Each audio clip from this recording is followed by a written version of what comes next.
join. Hi, everybody, before we start. Hi, Ekta.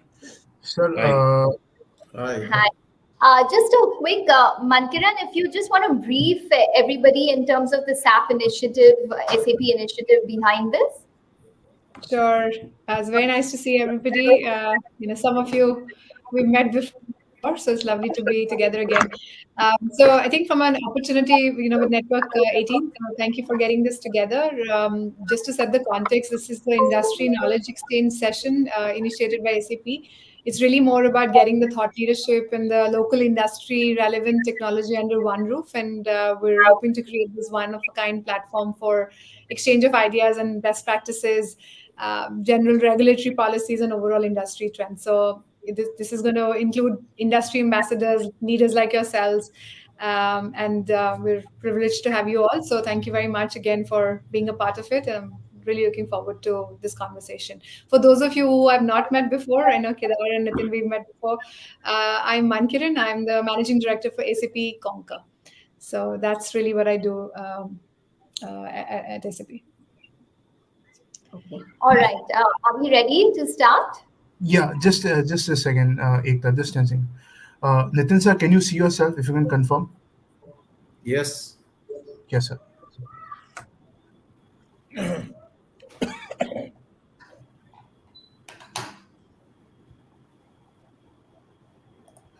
Ravi sir, can you see yourself, sir? Yes. Yes. Your voice is breaking, actually. My voice is breaking. Are you able to hear me? No, sir, we not can yet. hear you, sir. Yeah, I Sir, think it's okay. just look at the screen, sir, Ravi sir. Not able to hear me? No, we are able to hear you, sir. We are able to hear you. Oh, okay, thank you. Let's go.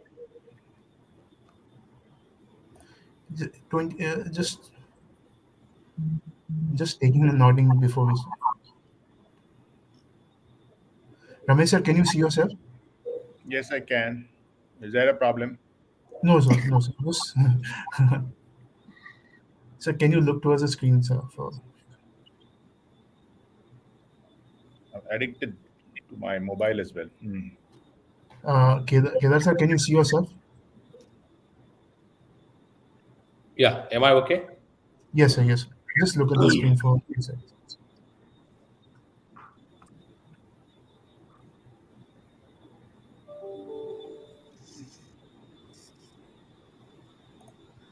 Ma'am, can you see yourself? Yes, I can. Ma'am, go to your right a bit. Yes. Yeah, perfect. Yeah, like comfort. Yeah. You need to be in the center.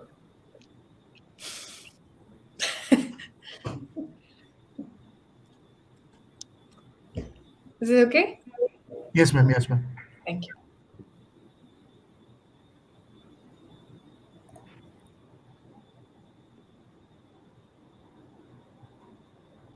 Ramesh, you are in the office? Yes. Okay. Momita, over to you. We can start. Or is it to Ekta?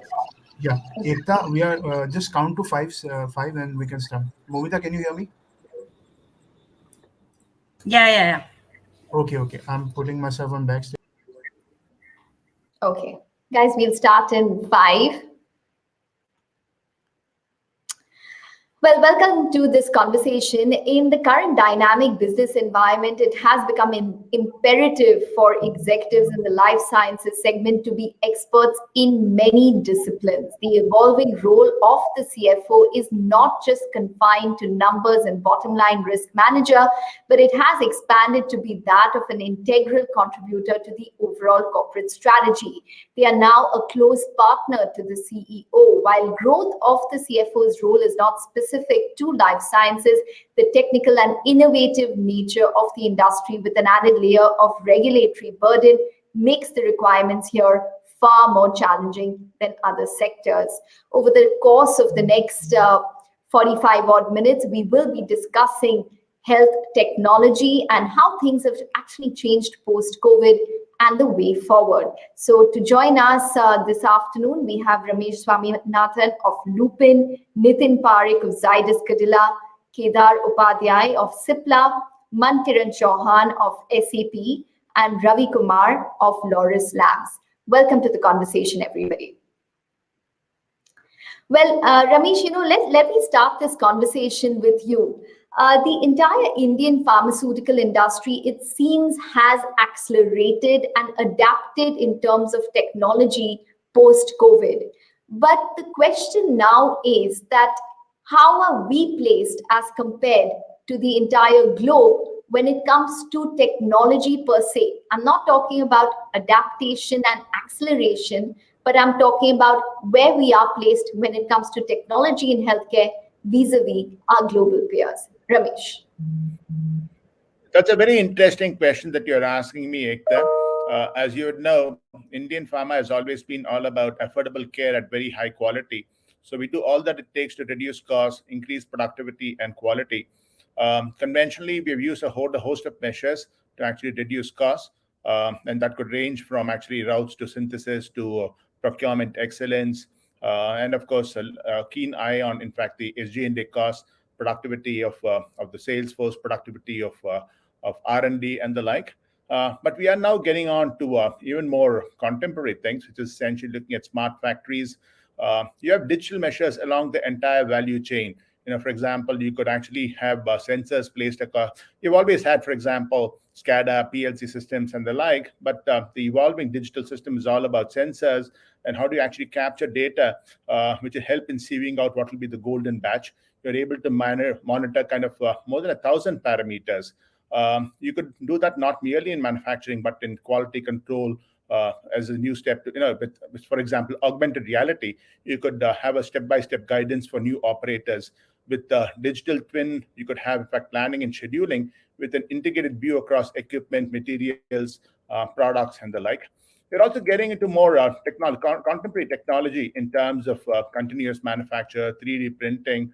There's so many things which are evolving today. Whilst, of course, on the sales and distribution front and the marketing front, we're growing closer to the customer. Healthcare is moving away from hospitals onto the homes, and this is the era where you could talk about mass customization, mass personalization, and the like. So digital analytics is going to be extremely important.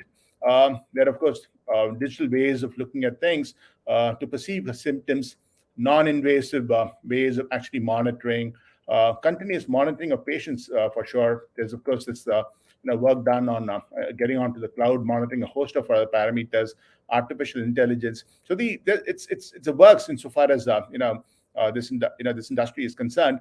But as you would also recognize, is actually a regulated industry. So there are of course a lot of regulatory hurdles and a glide path that we need to follow in order to get adopt a lot of this digital means.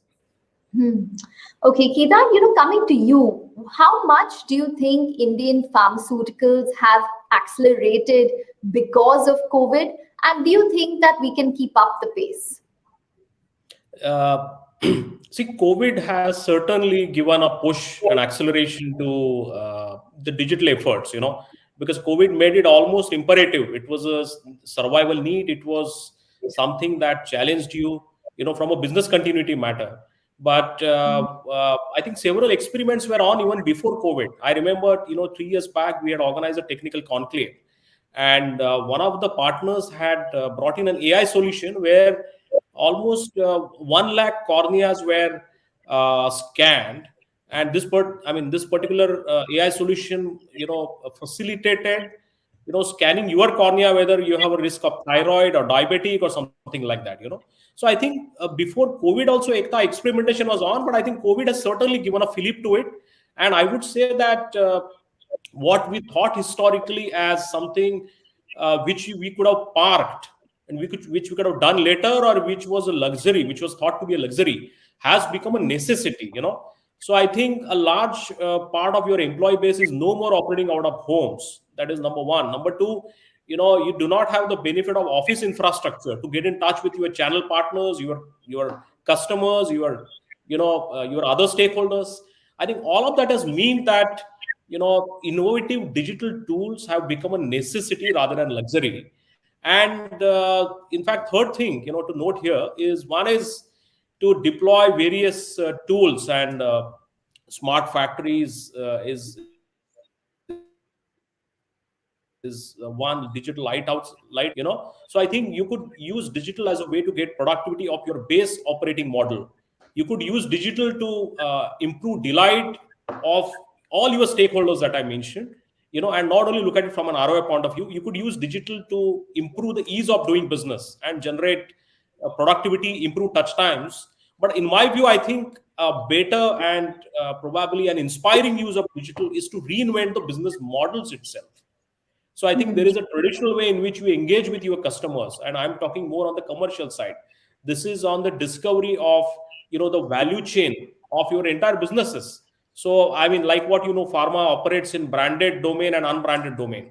So I think the way you interact with your direct customers or patients in your branded business, traditionally vis-a-vis what you could do now, I think there is a tremendous sort of a reimagination which has happened. And supply is doing its own uh, efforts through several ways. And that supply is known for respiratory dominance. So I think some of our digital breakthrough initiatives are a game changing concept in which we are reaching our patients. So I think those are two ways, Ekta. One is how more efficiently you could run your base operating business, and secondly, how could actually reinvent the business models and operating models in which you spread delight, you create joy, and you meet unmet needs. So according to me, I think both these tracks are equally important, and companies need to invest. CFOs will play a prominent role in ensuring there is appropriate capital allocation. And as you know, most of us are responsible for IT directly or indirectly. So I think there's a partnership that we could play in both these tracks that I mentioned. Okay. Mr. Parekh, would you agree that technology has now become an imperative part post COVID? And when you do make the budgets going forward, or maybe even for FY23, I'm sure you're already working on it, you do allocate much more when it comes to technology vis-a-vis pre-COVID. Yeah, I certainly agree that the larger allocation from IT is now being done for various digital initiatives. COVID has perhaps, as other panel members mentioned, expedited this process in terms of working from home and use of various technology and tools. More importance of cyber security also gaining, but certainly role played by CFOs in terms of making management convinced about the return on investment of digital initiative is very important. In most large companies, including Zydus, CFOs also are in charge of IT. Like in Zydus, I handle IT, finance, and legal functions. So I have a role to play in terms of making out a convincing case. At the same time, I must mention that some of the digital initiatives would be having a little long-term horizon, and calculation of payback period is not very easy. So somewhere the leap of faith approach will also need to play, and it's a role of CFOs to make that convincing case to the management that here there is a prima facie evidence that this would be the interest of the organization, though monetary calculations may or may not be sensible at times. But if it is making a positive sense that the outcomes are likely to help the organization, management will have to go for that. Okay, all right, that point is taken. Mr. Kumar, what are your thoughts in terms of where India stands post-COVID in terms of embracing digitization as well as technology? Have CFOs become much more open to adopting a new normal? Yeah, BCP, we always looked at as a theory before. COVID taught us a practical without having any notice, without any past experience. So we learned a lot during the COVID time, and then I think digitalization will be advanced, especially in the pharma, where in the pharma, especially in the small companies and medium companies, where they're on the digitalization, there is a long way to go.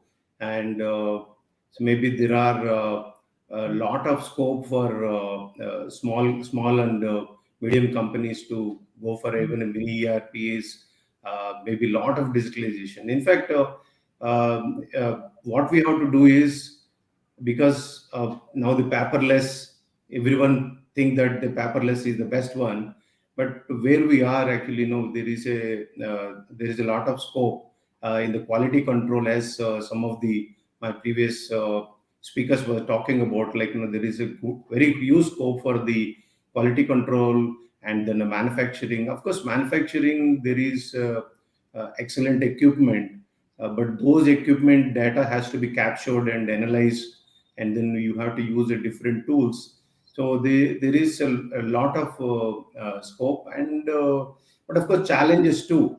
Now these days, because we are going for an more and more digitalization, there is an huge challenges to safeguard the data. You have to protect data. Data security become a very concern. Now companies not only looking for a digitalization, but also looking for the safeguarding the information, and then without having any cyber threats. Okay, all right. Yes, that's an important point, that security becomes one of the key points to look at when it comes to progression in terms of technology as well. But Mankaran, coming to you, CFOs have played a crucial role in the process of digitization. How will they probably further enable and keep the momentum of this transformation, according to you? I think that's a great question, Ekta. And like others have said, I think COVID has certainly been that honeymoon period for digital initiatives, and CFOs have absolutely taken the lead in that, transforming their organization focus. And they've been very focused on getting the process efficiencies and improvements at the low cost, which has really been which has been the focus on how do we get that while we unlock that accelerated business growth. So clearly, we're seeing that the CFOs are taking a more holistic approach towards digitization, right? I mean, some of you spoke about IT rolling up to finance. So the holistic approach is coming into play on how do we fast track that profitable result that the enterprise is also really, betting on. If you look at the misconception that people have, is that digital transformation is all about technology. On the contrary, it's all about getting the combination of technology, people, the financial transformation. Somebody just mentioned paperless or security. All of it combined together is really where the transformation will happen. For a moment, if I could talk about successful digital native businesses, let's talk about maybe an Ola or a Flipkart or a Byju's. These are stories of transforming business models that have been powered by financial engineering. And these companies, if you look at it, have invested millions or even billions of dollars. They've run losses for several years. They've invested in changing our habits so that we could get new ways of consuming products and services. And that extraordinary result that has come at an inflection point. And that's the wave of change that's being driven by that emergence of new technologies and service models that can really drive that efficiency and intelligence in critical financial processes. And while CFOs are getting their organization digitally enabled, there are roadblocks, there are some challenges. And one of the challenges is really this: how do we get that improved return on digital investments and balance that with tangible business objectives? While especially, I think, for industries like e-commerce or banking or education, these are on forefront for adopting digital measures. Pharmaceutical companies have traditionally run a little behind in the race, and that's, I think, where the challenge is, and how do we bring that agility and flexibility of cloud, for healthcare organizations. So I think if you look forward, despite all the challenges in the past, CFOs are focused on how do they get that advantage of achieving growth via digital, and they can help by really looking at the real-time analytics to make informed decisions, or by adopting a very capital allocation model, which is focused on flexibility in resource allocation, especially around the digital initiatives, Ekta. Okay, all right. Nitin, I wanted to come specifically to you for this question, as well as probably Kedar. But Cadila is a promoter-run company. It's a legacy company, and one of the key feedbacks about technology transformation is basically trying to change the old guard, or trying to convince the old guard to move on when it comes to technology adaptation. Is that one of the biggest challenges that you've probably faced? Is that it's a pharmaceutical company, it's promoter run, and hence you have to change your mindset to a certain extent as well? No, I don't think that it is a anything to do with the whether the company is run promoters by promoters or by professionals. The question is that pharma industry in general, if you look at, has really lagged behind in terms of technology and digital adoption. If you look at education sector, banking sector, most service sector, automobiles, FMCG, they have taken various technology steps much earlier than pharma, because pharma has somehow whether it's by design or default, has taken an approach of whenever required, whatever required, and what how much required, then you go for technology, because possibly there has not been found the need. But I think globally now the situation is significantly changing, with a lot many things happening in terms of manufacturing, in terms of quality applications, use of, for example, machine learning for preventive maintenance, or black blockchain in terms of serialization onwards. So many things in quality systems are happening. Large pharma companies like ours, who have significant presence in US, are also concerned about the regulatory aspects and compliance aspects, and a lot many things have happened in terms of whether it is laboratory management system, LEAMS onwards. Several things are there in terms of quality assurance system, which we have done, most other large pharma companies have done, and I think it's a journey. And recognizing that whether it is compulsion or a choice, it is here to stay, and you please adopt that. I think that has helped. Secondly, people like us, who are CFOs and also wearing hat of IT, I think it has become a little easy for us to make out a good case, for the management as to why, we need to go for this. What is still required is, speed. I think before 3 years or so, we, had, with the help of a consultant, decided the entire, digital roadmap.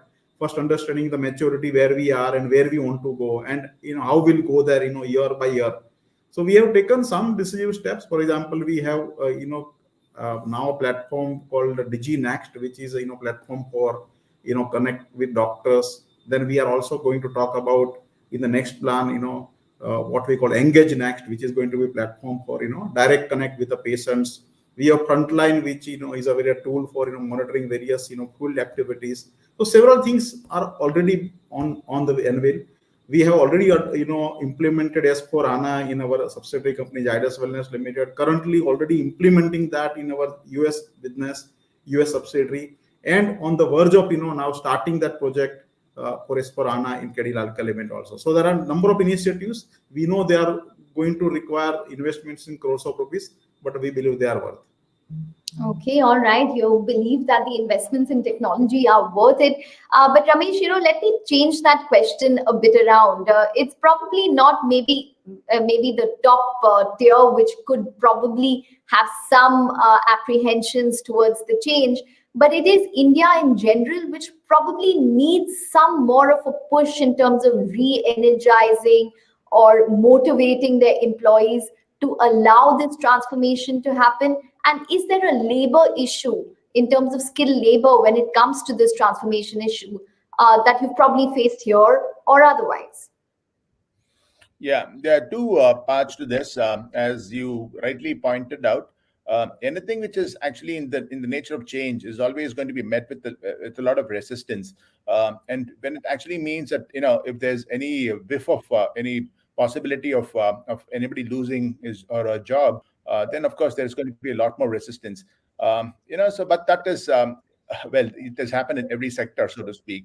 I remember years ago when there was automation in the banks, when you talk about computerization and the like, there was a lot of resistance. I don't know of any industry where change has not been resisted. So to the extent, I think the pharma sector is not immune to that. I think there is I started off in my, a few minutes ago when I said the pharma sector is a lot more regulated, and to that extent, we need to have a regulatory pathway when it comes to introduction of newer things, be it newer technologies or new way of doing things. It's so highly regulated that even a small change here requires, in fact, an approval from the FDA authorities, the regulatory authorities. So to that extent, change is inevitably a little slower out here. But added to that, there's this complexity of a myriad of possibilities. So there's, of course, as I said, we have relied on a lot of on technology always. So the SCADA, PLC systems, and the like. But we also realized that there is a further enhancement possible to make it a lot more. After all, we are in the business of affordable care, and to the extent costs are extremely important. So to the extent everything that we do in the direction of lowering costs, increasing productivity is acceptable. It's across the entire value chain, manufacturing, supply chain. As Kedar mentioned, there's also on, in fact, the business model itself, bringing personalized healthcare to the patient, so to speak, and a host of other things around that. And of course, a lot of things on automation for increasing the productivity of the R&D workforce, or for that matter, your sales force when it comes to distribution. Okay, Kedar, would you think that regulatory is probably one of the biggest hurdles that we face when it comes to technology transformation, especially in the pharmaceutical space?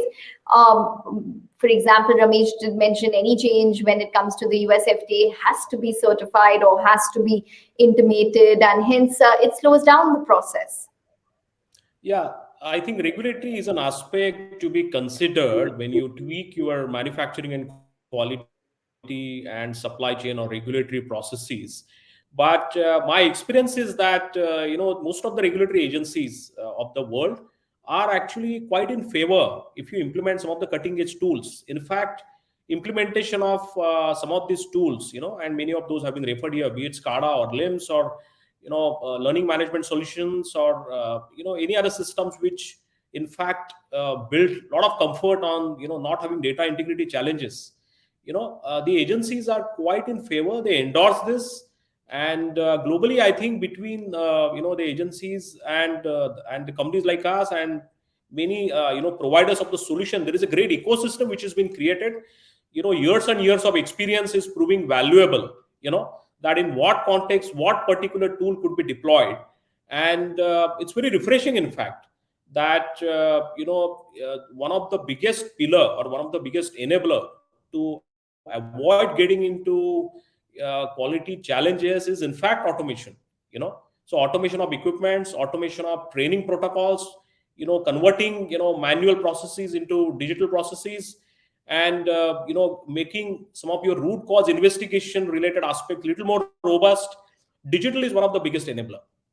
So I think if that be the case, regulatory agencies are going to be fond of a company which is more digital, more automatic, and which is well established processes. So I think agencies are not going to be a bottleneck. I don't think regulatory aspects are going to be a bottleneck.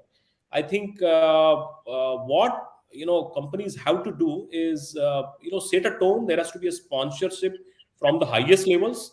Quite often in the earlier case, automation was seen as a threat from the employee's point of view, but that is completely not an issue these days as well. Employees are embracing digital. They are looking around, they are seeing that the whole world is on this digital bandwagon. And there will be obviously change management concerns. There'll be anxieties of what a digital process would entail compared to a manual process in terms of the importance of the role. But I think in my view, the fact that the whole world is now on this journey, as I said, I think bottlenecks are not too many. There are actually execution related aspects which a company should consider while building a calendar. I think an ecosystem of very capable and competent partners is something which is a must. And then, as I said, top management sponsorship. So I think this is how it will play out, in my view. Okay, all right. Mr. Kumar, how much has the company automated post-COVID and because of COVID? And how much more are you probably looking to automate? No, in the post-COVID, the one point is actually people who can work from home and then visually they can work, they were facilitated to work. That is the first point we have done. And in the pharma, actually, in the manufacturing side, everything need to be physical. So the only automation side, like for example, your attendance management or your learning management, that is all being become digital and then getting improved there. But so people are working. Unfortunately, there is no standard system like SAP, like ERP for a pharmaceutical product. There is no specific product for the pharmaceutical industry to deploy laboratory management, manufacturing management, etc. So that is a challenge. Or otherwise, for example, ERP is successful because there is a standard product. So maybe minimum customization, that is the best way to implement. But similarly, if you have a specific product developed for the pharma industry, then of course regulatory agencies will allow to any digitalization, because they will have a more control, they will have more Okay, access. all right. Got that point. Mr. Kumar, we'll come back to you. But Mankiran, I just wanted to come to you about the role that technology can play in building a healthy financial system. What would it mean to have good financial health with technology? Thank you for the question, Ekta. We're certainly seeing more and more CEOs that are now concerned about the speed of technology change. If you think about the change that COVID has accelerated, the pace is never going to be slow again.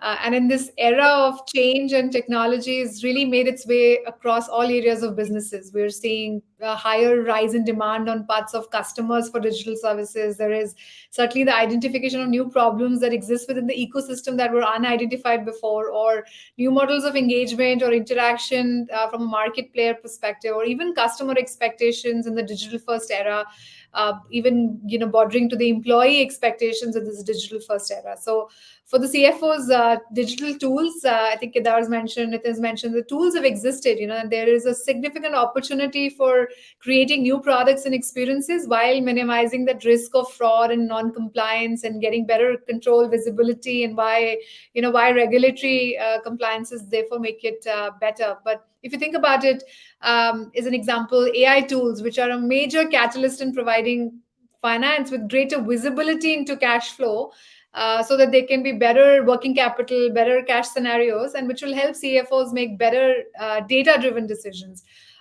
Or the fact that complexity of data has limited the ability of executives to respond proactively to market changes. And the challenge is really in identifying the right data set and analyzing that consolidated operational data along with the financial metrics to plan and forecast for future trends and anomalies.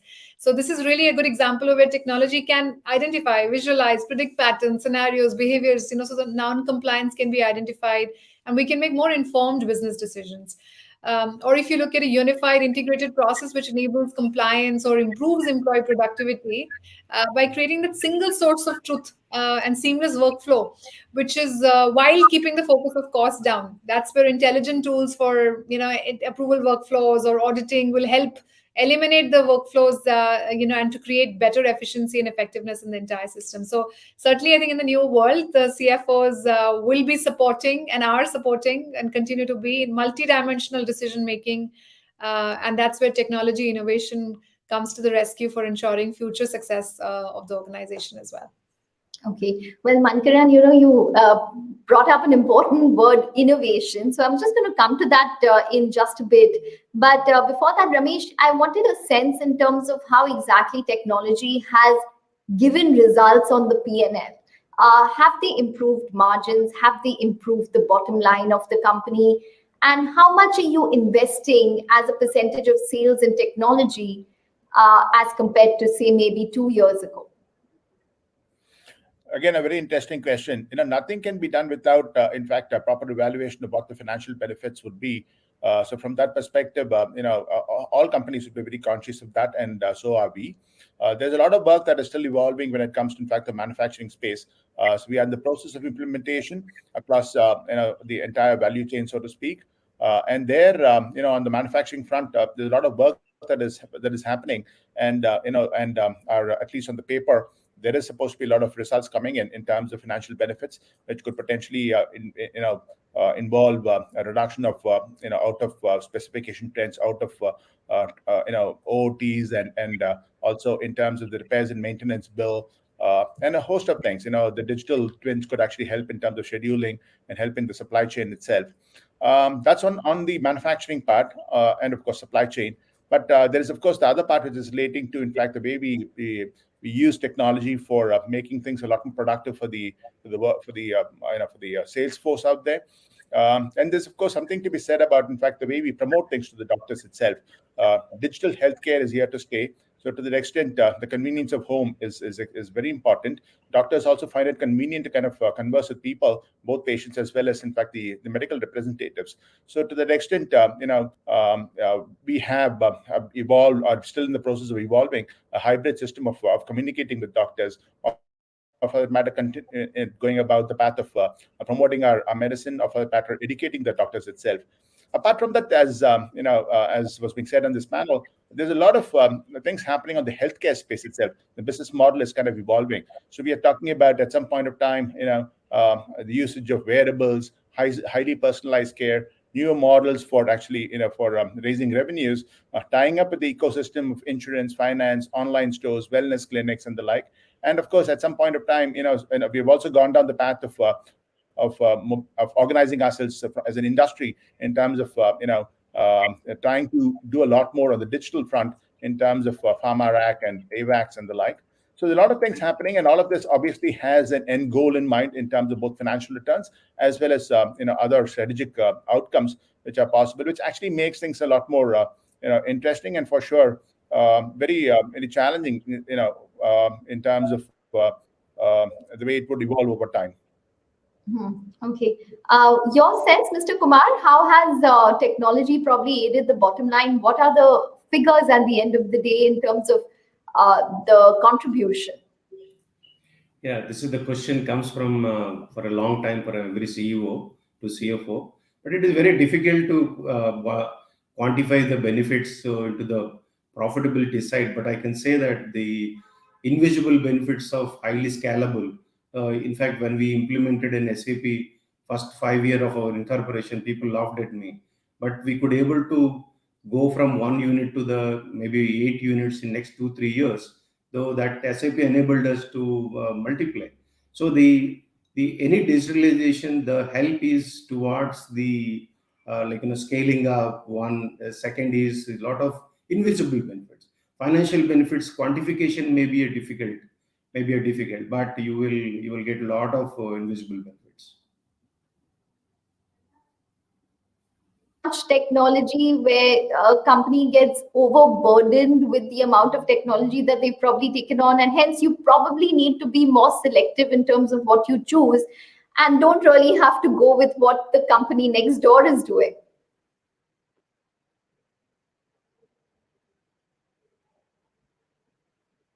Mr. Parekh? Can you? Yes, go ahead. Yeah, can you please repeat that? Is there something as too much technology in a company? How do you pick and choose the technology which is right for your company? Because there can be a point where you want to do what the pharmaceutical company next to you is probably doing and adopting as well. So how do you pick and choose what's right for your company? And is there something as too much technology in a company? I don't think there would be anything like too much technology, because we are in our organization and in the industry which is global industry and evolving industry or every day, and there have been a lot of requirements, a lot of regulations, and as a listed company also we have a lot of regulations from SEBI and all other things. So therefore, the technology that we will adopt at any point of time would be the state of the art technology, which is globally accepted kind of technology. The trend also now for CFOs is to decide between fixed and variable model, where we would like to also consider to what extent we should go for variable model or cloud-based model, where we can get the scalability as and when required, rather than being fixed to a particular size. And after some years, we find that since the organization size has grown multifold, the configuration of technology that we have taken is no more dependable or usable, and therefore you need to go for a next version. I think to avoid that, it would make a lot of sense to go for a variable model and scalable technology. Okay, all right. Variable model and scalable technology. Well, Kedar, one of the key things is a lot of the CIOs have said that now in India, cloud has become a must-have. But if you speak to a consultant or you speak to a company in the US, they're saying cloud is something which is already done and dusted. They're looking at innovation and, like Ramesh mentioned, wearable technology. is something of the future, which pharmaceutical companies are fast progressing towards. It's more like pharmaceutical companies in the global space are becoming more technology related companies. So, from that perspective, where is India, and what do we do when it comes to innovation? Yeah, well, I think it's safe to say that we are a bit behind, okay, because the amount of bets and the kind of bets people have taken abroad, those are very ambitious. And you are right. I think companies have turned from brick and mortar industrial companies to more like tech companies. That's happening with automobiles. That's happening with telecom already. I mean, the mobile telephony already. And that's happening with pharma. That's happening with, in fact, every sector abroad. And to some extent, India is watching, evaluating, examining, assessing, and we are curious as to what's happening. Okay, so but if you ask me, I think we are in a good vantage position because we can learn from the successes and failures of our counterparts abroad, and we could choose a model which is suitable to our ethos. We could choose a model which is suitable in line with our purpose statement, and we could choose to operate our own philosophy while digitizing and re-establishing ourselves. So I think various terms are often used. You often hear about Industry 4.0, and in my view, I think it's okay. I mean, what I sense when you sort of ask this question, that have we missed the bus? I don't think so. Because some of this technology is now available to us at a cost which could be probably more rewarding and economical. As I said, we also have a learning from the experimentation which has been done, and we could choose several ways, and we could pick and choose which kinds of business model reinvention to do. But to answer your question, I think in terms of ambition, in terms of scope of automating and becoming digital, we have some miles to walk, but it's getting breached faster. I Okay, think the all right. awareness levels are increasing, the ambition levels are becoming higher, and there is, more and more acceptability that, what we did yesterday with the customer, what we did yesterday with a channel partner, and what we did yesterday in terms of our manufacturing or internal serviceability, supply chain processes is not going to stay the way it is tomorrow. So I think with this faster speed of adoption, acceptance, awareness, I'm thinking that India will grow in this sector leaps and bounds in the years to come. Okay, Mr. Parekh, just that point, I'm going to take what Kedar said. Have we missed the bus when it comes to innovation in technology? No, I don't think we have missed the bus. In fact, as I think Kedar mentioned, I endorse that with the passage of time, technology has also become more affordable, more acceptable. There are more number of use cases now available, which will become convincing evidence for us to say that this is the investment avenue where we can take the bets. So I don't think we have missed. And when it comes to innovation, I think pharma is certainly on the forefront of innovation. Otherwise, like Zydus is one of the few large Indian pharma companies going for NCE and B kind of products. So we know that innovation has a risk, and risk return trade-off always is one needs to strike. Okay, all right. But I just want to point out that India is always known as the pharmacy of the world, not the innovator of the world. So that's probably where the difference lies. But Ramesh, I'm going to get your thoughts on that. Do you think that India is always going to be categorized as a company that copycats technology or copycats, drugs? That is the kind of industry that we are focusing towards. Or do you think that there is going to be a formidable change that will take place, but that requires investment? Also, Lupin has digital plans. What's your plan when it comes to, say, new technology and medicine? We are at the cusp of great change. The healthcare spend in India is just about 4% of GDP, whilst in America it's close to about 18%, and you could talk about 10 to 12% in Europe. So the business models of how healthcare is delivered is changing: telehealth, home health, remote diagnostics, and the like. This will bring in a sea change when it comes to, in fact, the dynamics of pricing and affordability in India. I would think there's going to be tremendous integration along the entire value chain. It's going to be pills along with services. Digitally infused behavior changing to better outcomes would perhaps be the order of the day. India is not going to be a latecomer there. I think we are also moving along. Perhaps there is some growth in other parts, but at the same time, we are not terribly behind. The current trends in terms of digital along the entire value chain, India is very much there. India is also progressing pretty decently when it comes to, in fact, the future in terms of biologics, in terms of gene therapy, cell therapy, and the like. There's a lot of experimentation happening in this country. All of this actually put in pretty exciting themes for this industry. Well, of course, deep pockets are called for, and that would actually mean perhaps at some point of time, the fragmented industry that it is, you would have to kind of come together. But again, as I said, there's tremendous opportunities because it's an underserved market, and with the health awareness, affordability, and of course the government thrust actually increasing in this, you'd find India to be well positioned for a lot of for tremendous growth out here. Okay, all right. Well, optimistic in terms of the future opportunities and what it holds. But Mankiran, let's come to you and let's get in some closing thoughts now. What, according to you, is the opportunity? And also, where is bulk of the transformation happening? And your closing thoughts. Thank you for that, Ekta. I think really good conversation about the future, the optimism that everybody's sharing about the future.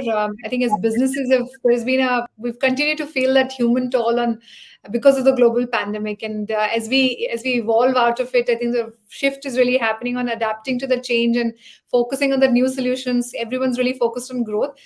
More and more boards are investing in technology. So we will continue to see an uptick on that.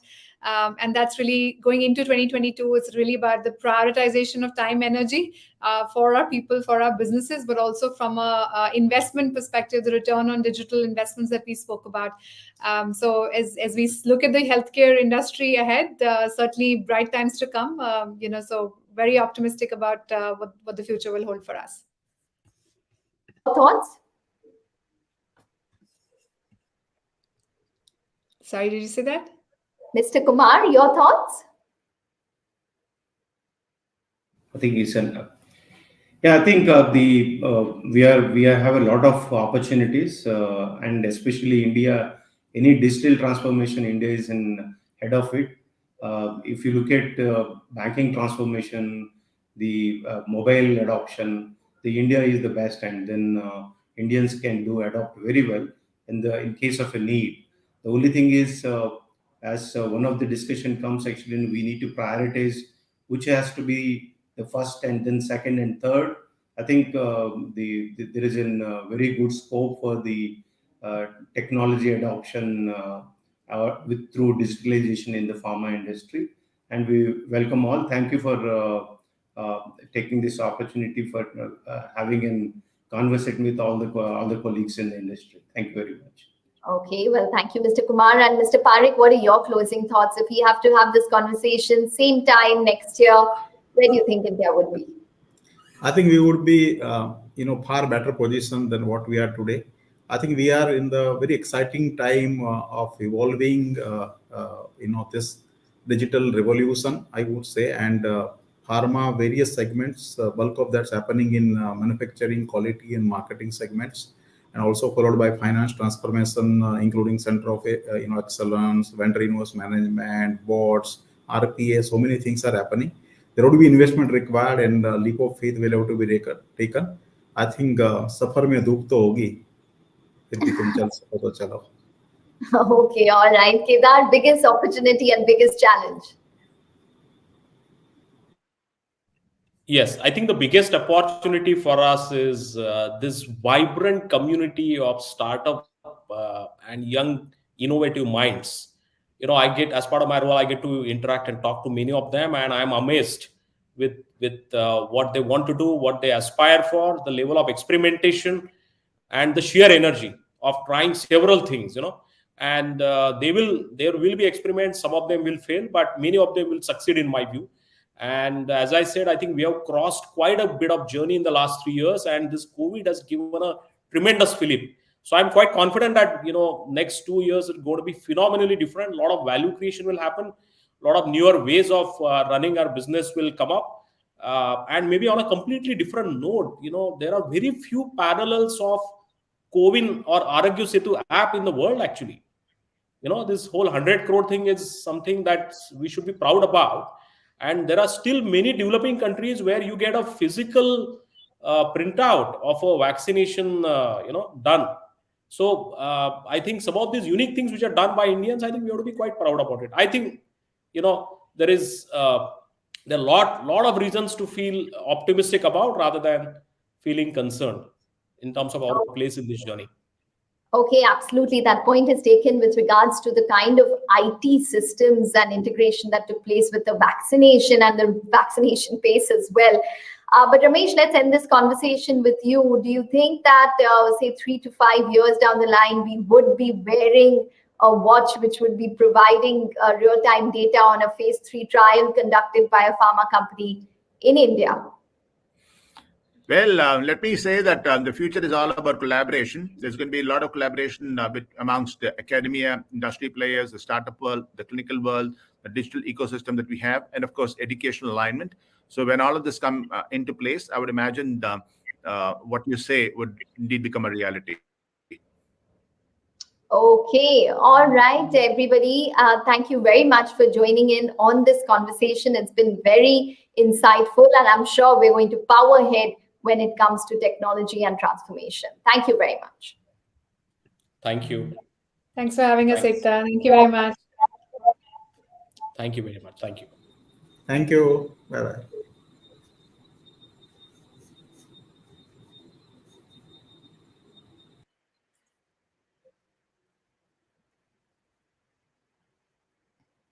Guys, we need to record, right?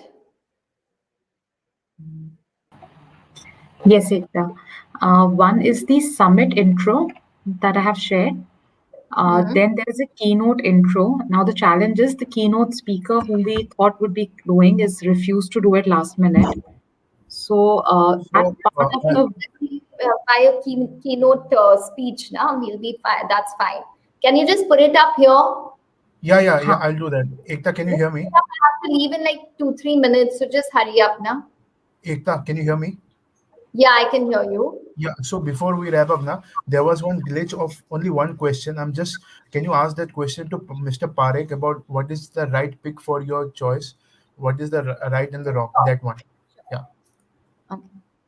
Well, Mr. Parekh, why don't you tell us about your experience with technology, and do you think that there could be anything which is too much technology in a company, and hence you have to be correct in terms of picking and choosing what's right for your company? Fine. And also, can you, the outro was fine. Can you do the intro also? I just pasted here of this discussion. Yeah.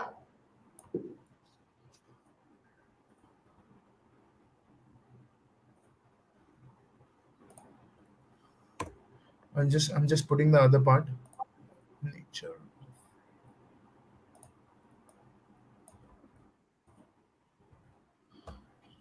It's the whole thing.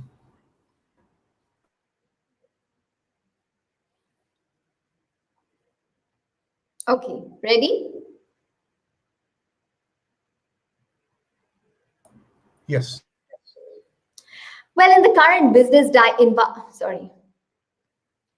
in the current dynamic business environment, it has in fact become imperative for executives in the life sciences segment to be experts in many disciplines. In fact, the evolving role of CFOs or chief financial officers is not confined to just numbers and the bottom line, but to become a risk manager, which has been expanded to that of an integral contributor of an overall corporate strategy as well. They are now closer partners to the CEO. And while the growth of the CFO's role is not specific to the life sciences, the technical and the innovative nature of the industry, with an added layer of the regulatory burden, makes requirements here far more challenging than other sectors. In fact, to discuss all this and more over the next 45 minutes odd, we have an esteemed panel with us: Ramesh Swaminathan of Lupin, Nitin Parekh of Zydus Cadila, Kedar Upadhyay of Cipla, Mankiran Chauhan of SAP, and Ravi Kumar of Loris Labs. Thank you, Ekta. Just an intro. Thank you all for joining without any name. We also need the summit intro and the keynote intro, Yeah, right? yeah, yeah. We'll do that. We'll do that. Yeah. So just put it. The outro, you can just finish a generic one, Ekta.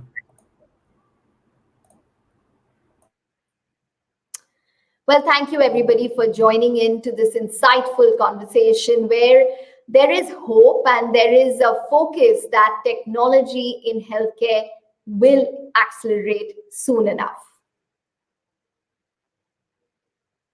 Thank you, Ekta. I'm just putting the now the intro of the summit. Can you see it? I pasted the summit.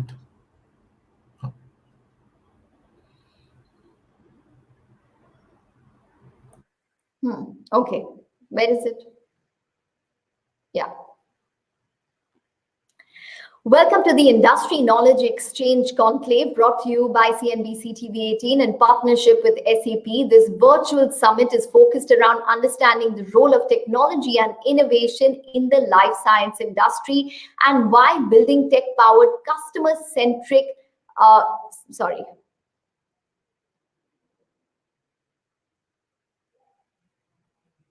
Welcome to the Industry Knowledge Exchange Conclave brought to you by CNBC TV18 in partnership with SAP. This virtual summit is focused around understanding the role of technology and innovation in the life sciences industry and why building tech-powered customer centricity. Okay, wait.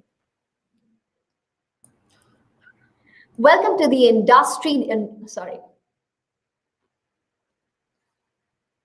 Welcome to the Industry Knowledge Exchange Conclave brought to you in... One second. Welcome to the Industry Knowledge Exchange Conclave brought to you by CNBC TV18 in partnership with SAP. This virtual summit is focused around understanding the role of technology and innovation in the life sciences industry and why building tech-powered customer centricity is imperative in today's times. The session will begin with a keynote speech followed by interesting panel discussions on the new age CFOs, which are the drivers of digital transformation and digital imperatives for future-ready pharma companies. Okay, now the keynote. Just a thing, huh? Radhika, the keynote speaker is not decided, right? Like you told. Yeah, the keynote Yeah. speaker is not decided yet. Yeah. So, Ekta, I think you understand the hang of it. So basically, what you need to do, you read the thing. After that, over to you, Mister. That will take a separate voiceover that from you later. So you can just read the thing we have with us, then give a pause, and we'll take the name later. So you just read till reality, as you can see in the script. For the keynote speech we have with us. So till the reality, you need to. You don't. I'm just pasting it again. Just follow that one. Here you need to read, and after that I'll take a separate line from you saying that, for the keynote speaker we have over to you. Well, moving beyond being just a buzzword, digital transformation in today's world is an imperative for businesses across industries, particularly in the life sciences industry post the pandemic. The pace of digital adaptation has been overwhelming. To offer insight into how the industry is faring through this accelerated digital evolution and adjusting to the new reality. Okay. Yeah, fine. Radhika, I think we got all the links. Yes, we got it all. Thank you so much, Ekta. Ekta, just a minute. I just need your nodding, please. Just 30 seconds. Yeah, thank you. The recording was fine today. I will. Some serious nodding for 15 and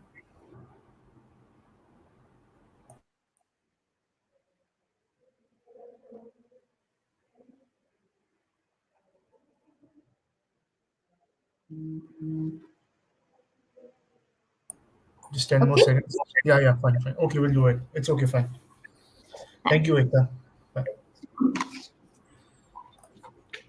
Radhika? Yes, that.